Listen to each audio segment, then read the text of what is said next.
Marriage person already কম্পিউটারে বসে ছবি দেখে দেখে ছেলেগুলোর তালিকা করতেছে। আমি বললাম যে ছেলেগুলোকে আজকে রাত্রের ভিতরে পিক আপ করে দাও। এবারে সদিয়ে অ্যারেস্ট করে ফেললে আর মিছিল করার লোকটা আমি ৭১-এ ৮টার সময় যাবো, একা কথা বলবো। আমি বলবো যে সরকারের সঙ্গে কোটা আন্দোলনকারী পুরো বিরোধ নাই, সরকারের সঙ্গে বিরোধ হচ্ছে নাশকতাকারী বিএনপি জামাতের। বলেছেন এই জিনিসটা প্রোপাগান্ডে আনতে হবে।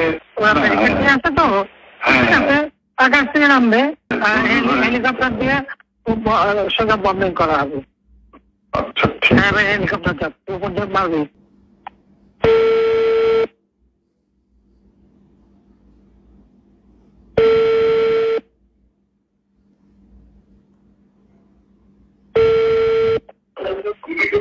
হ্যালো, জি জি, আসসালামু আলাইকুম।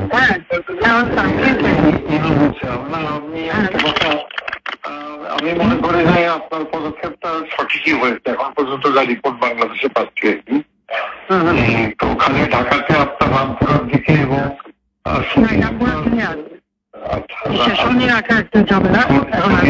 কিছু বন্যারায় 41টা অনেক মাদ্রাসা মাদ্রাসা আছে, ওই ব্যবস্থা হচ্ছে, মাইকিং করতে হচ্ছে।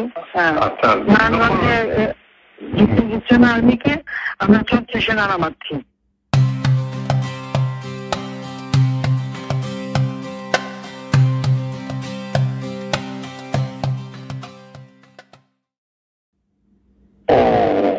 আচ্ছা, আমি বলছি ক্যাজুয়ালের দরকার নাই, ওরা ব্যারিকেড নিয়ে আসে তো, ঠিক আছে, আকাশ থেকে নামবে, যে পাশে ধরবে। আচ্ছা, মেসেজটা দিয়ে দিতে পারেন। আচ্ছা, 36 সেনা পাঠানো হচ্ছে,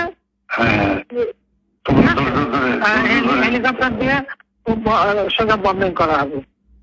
আচ্ছা ঠিক আছে, হেলিকপ্টার যাচ্ছে উপর দিয়ে মারবে। আচ্ছা, উপর থেকে সাউন্ড বোম যাবে আর কি। ঠিক আছে, যেটা গেল। আমি একটা পয়েন্ট আপনার একটু নজরে আনার জন্য রিকোয়েস্ট করতেছি যে কার্ফিউ তারা 2-5 দিন যা চললো, কিন্তু কার্ফিউর পরে যাতে আর মিছিল না নামতে পারে সেই জন্য একটা হোমওয়ার্ক করা দরকার। যেরকম উত্তরা, পাড্ডা, গুলশান, যাত্রাবাড়িতে যারা মিছিল লিড করছে সেগুলো চিহ্নিত আর কি, ছাত্রদল, বিএনপির ছেলেরা শিবিরে। তো সেই ছেলেগুলো মানে ধরো রিজভিকে অ্যারেস্ট করা বা নূরকে অ্যারেস্ট করা ইম্পর্টেন্ট না, ইম্পর্টেন্ট হচ্ছে গ্রাউন্ডে যে মিছিলটা লিড করেছে। আমি আমার কুষ্টিয়া জেলাতে এসপি সেভাবে অলরেডি তালিকা করে ফেলছে, ওখানে কোনো সংঘর্ষ হয়নি। একটা ছোটগুলিতে খালি একজনের পায়ে লাগছে, উনি ম্যানেজ করছে। ম্যানেজ পার্সন অলরেডি কম্পিউটারে বসে ছবি দেখে দেখে ছেলেগুলোর তালিকা করতেছে। আমি বললাম যে ছেলেগুলোকে আজকে রাত্রের ভিতরে পিক আপ করে দাও, মিছিলটা লিড না করতে পারে। আমি ঢাকা শহরের জন্য বলছি যে আপনার গোয়েন্দারা নিশ্চয়ই এই তালিকাটা করতে পারবে যে উত্তরায় কারা। লোকাল লিডার ওখানে এমপি খসরু আছে এবং হাসান হাবিব আছে। আমার কালকের যে রিপোর্ট, হাসান হাবিব নামেনি, কিন্তু ও রাগ করে খসরুর উপরে ছেড়ে দিয়েছে এমপি সাহেব মোকাবেলা করুক। তো হাসান হাবিব লোকাল না তো, হ্যাঁ রাইট, লোকাল, ওদের তো লোকজন আছে। হাসান হাবিব নামেনি, আর এখানে ওয়াকিল ওর সামলাতে পারেনি, ও 2 লাইনে পা দিয়ে চলে। আমার কথা হচ্ছে যে একটু যদি লোকাল লিডারদের সাহায্যে তালিকাটা করে দিয়ে আজকে রাতের ভিতরে সব কাস্টডিতে নিতে পারেন, তাহলে কোনো জায়গায়। আর মোহাম্মদপুরে একটা পায়খানা ছিল, কালকে আপনি রাত 12টায় দিয়ে খুব ভালো করছেন, আজকে কিন্তু গণভবন ঘেরাও করতো, কিন্তু মোহাম্মদপুরের ওখান থেকে রেডি হচ্ছিল কালকে, মানে এইটা। সুতরাং ডিসিশনটা খুবই কারেক্ট হচ্ছে মাননীয় প্রধানমন্ত্রী।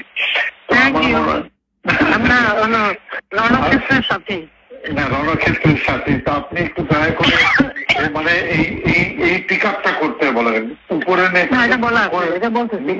ওইটা একটু হোমওয়ার্ক করতে বলেন, করে অ্যারেস্ট করে ফেলতে বলেন আজকে। মানে সদিয়ে অ্যারেস্ট করে ফেললে আর মিছিল করার লোকটা।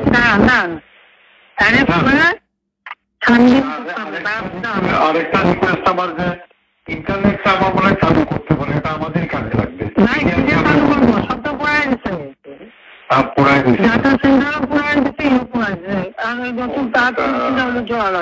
তো এটা হলে আমাদেরও মানে এই যে আমি যে কথাটা বললাম চেষ্টা, আমি ৭১-এ ৮টার সময় যাবো, একা কথা বলবো। আমি বলবো যে সরকারের সঙ্গে কোটা আন্দোলনকারী পুরো বিরোধ নাই, সরকারের সঙ্গে বিরোধ হচ্ছে নাশকতাকারী বিএনপি জামাতের।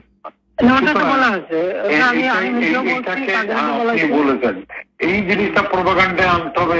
যদি ইন্টারনেট থাকে, গণমাধ্যম দিয়ে আমরা পুরো নিউজে ট্র্যাক করে দিলাম যে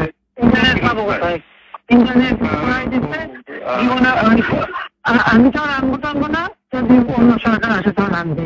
আমি দিচ্ছি ইন্টারনেট, ওরা পুরাইতে থাকুক, ওইটা চলতে হবে।